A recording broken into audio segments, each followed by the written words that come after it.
Laing suspek sa brutal nga pagpatay sa 19 anyos nga dalaga sa Tagum City sa Davao del Norte, nadakpan na hustisya alang sa dalaga. Gipanawagan sa pipila katulungan ug sa provincial government sa Davao del Norte. Ani report ni John D. Esteban.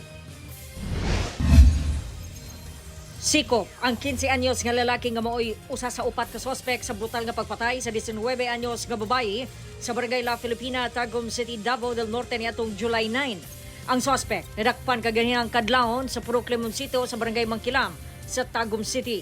Una nang nadakpan sa kapulisan kagahapon ang duha ka kaubanan niini, 14 ug 17 anyos, sa tabang sa kuha sa CCTV camera.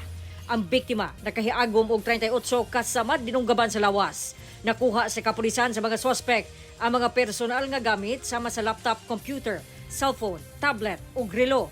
Na-recover sa crime scene ang grass cutter, sundang, dumbbell ug panyo nga gituuhang gigamit sa mga suspek sa pagpatay. Ang usa pa kagawas ng suspek ginagukod na sa kapulisan. Ginasulayan sa GMA Regional TV 1 Mindanao nga makuhaan og pahayag ang pamilya sa biktima. Subay niini nanawagan og hustisya ang pipila katulungan. Ang University of the Philippines kung asa nagtungha sa kasamtangan ang biktima mikondena sa kamatayon niini. Mihanyag sab kini og suporta alang sa pamilya sa biktima. Giauhag sab niini ang otoridad nga paspasan ang investigasyon aron madakpan ang mga suspetsado ug makabot ang hustisya sa labing daling panahon. Nagpasubo sab ang Ateneo de Davao University Senior High School community kung asa mi-graduate ang biktima nga third honorable mention awardee sa batch 2024. Giauhag sab nila nga mahatagan og hustisya ang kamatayon sa biktima.